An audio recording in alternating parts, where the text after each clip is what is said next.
Hola, ¿qué tal? Qué gozo, qué bendición poder saludarte en una edición más de tu devocional, Tu Tiempo con Dios. Estamos iniciando el cuarto mes del año y nos da muchísimo gusto recibir de Dios su gracia, su favor, su protección y que Él es bueno. Felicitaciones a todos aquellos tesedistas fieles, constantes, que comparten este ministerio, este devocional con tantas personas. Saludos a los pastores asociados en este ministerio porque nos ayudan a distribuir este mensaje. Hay lugares, en centros de rehabilitación, en grupos de jóvenes, en iglesias, en células, en grupos de matrimonios, desde la Argentina hasta el norte de los Estados Unidos y en Canadá, en Europa. Que Dios bendiga su palabra y de verdad, muchas gracias. Te animo a adquirir a tiempo tu devocional impreso en duranolatino.org.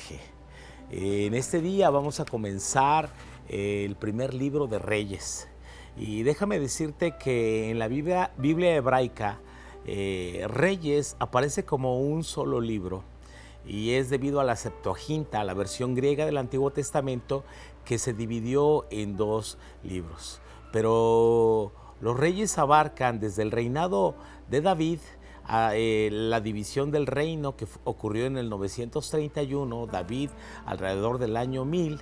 Después de la muerte de Salomón se divide el reino con su hijo Roboam y entonces se establece una capital en Samaria con 10 tribus en el norte y conocida también como Israel, y todos los reyes de Israel, más o menos unas 10 dinastías, todos los reyes malos. Y en el sur es la dinastía de David, los descendientes de David, solamente dos tribus, la tribu de Judá y la tribu de Benjamín.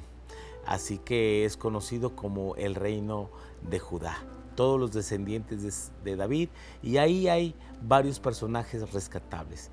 También se nota el desarrollo del ministerio de Elías alrededor del capítulo 17 y 18 de este libro, y el segundo libro de Reyes predomina también el ministerio del profeta Eliseo.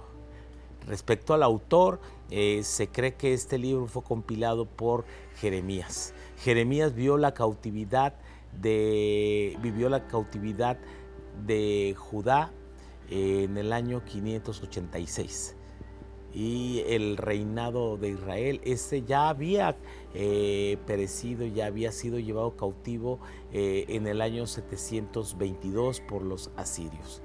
Todo este conjunto de historias, este libro de Reyes es un libro histórico que nos habla de la historia de un pueblo que tuvo la oportunidad de ver a Dios obrar en sus vidas, pero muchos de esos líderes, reyes, no entendieron el propósito para lo cual estaban allí, para gobernar y guiar a la nación, ya que si el rey era piadoso, la nación se encaminaba en el Señor, pero si el rey era impío, toda la nación se volvía impía.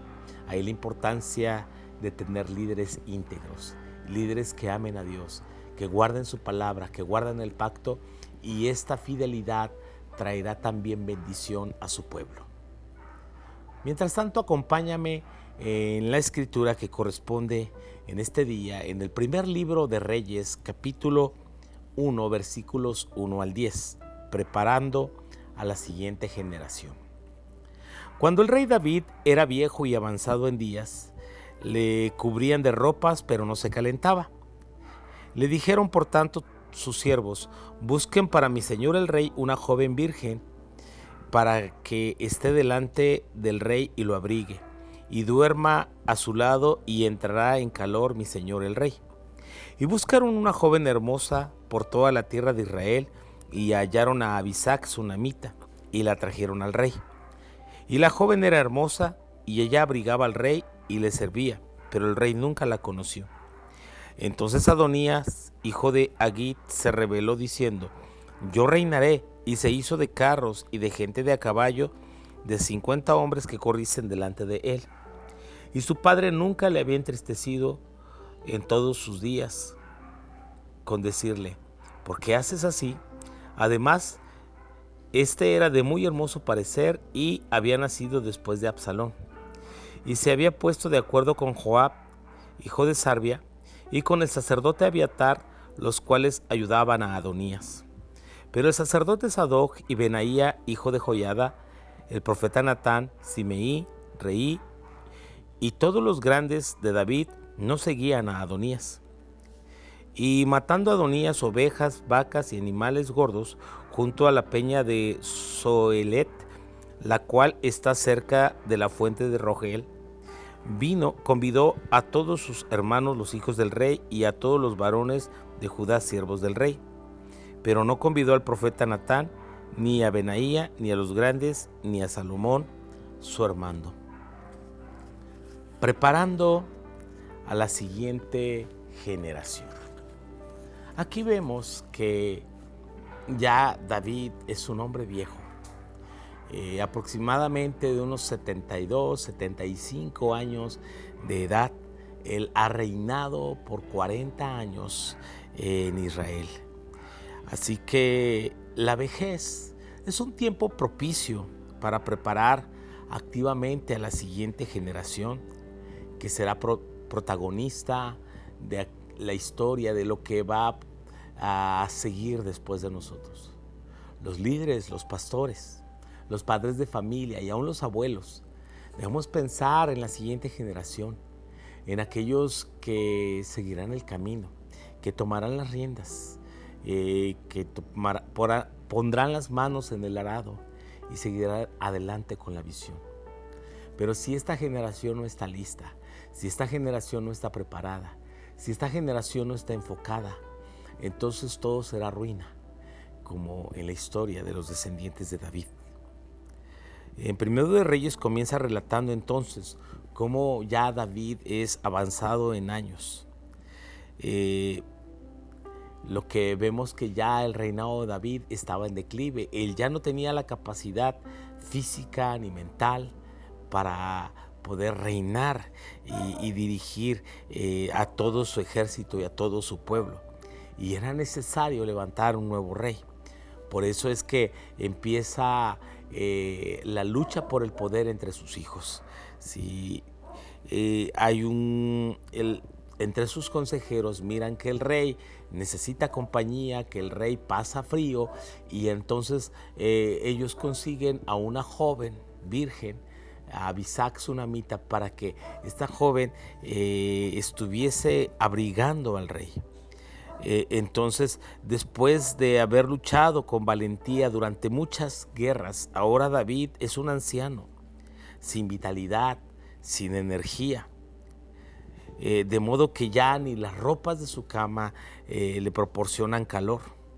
Sus criados llevaron a esta joven hermosa, pero David ni siquiera con esta joven hermosa a su lado, abrigándole, logra recuperar su energía ni su vitalidad. Él claramente dice la Biblia que David nunca la conoció. O sea, si David hubiese sido un hombre más joven, con más vitalidad, esta joven lo hubiese emocionado, pero ni aún así David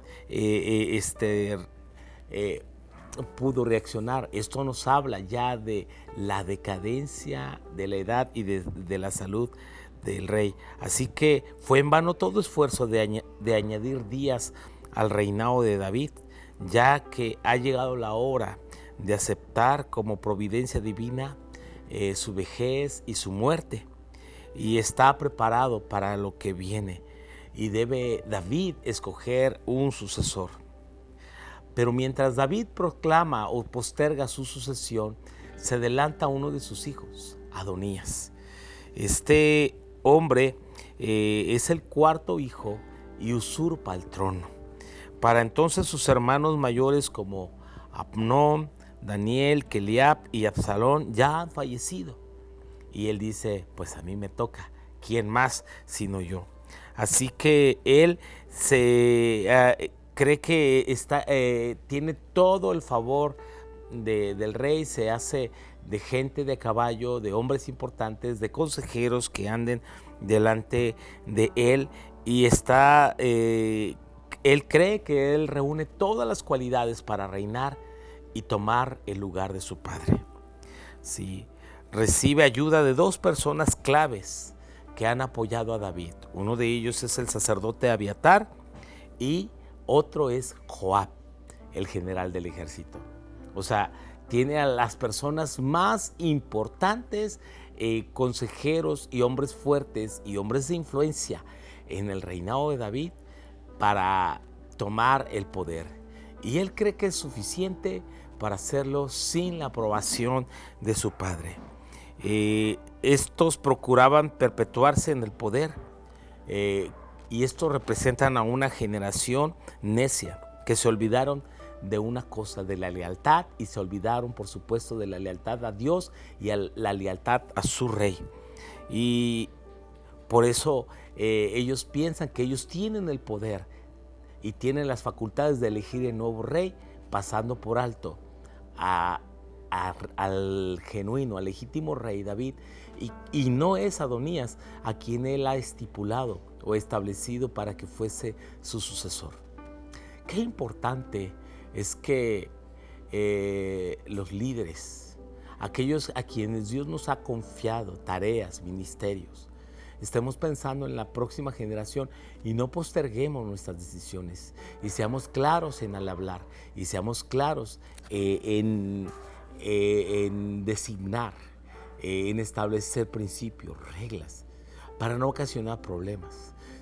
Si hemos de ver aquí algo que se resalta en David, es que David nunca reprendió a su hijo. Desde niño lo dejó hacer lo que quiere. Ese es un llamado también para los padres, para no permitir a los hijos hacer cosas no convenientes y nosotros no estorbarles y nosotros no entristecerles.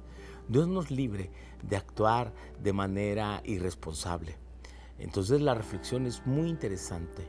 Debemos tener un anhelo por servir a Dios y debemos tener un anhelo por servir en el lugar correcto.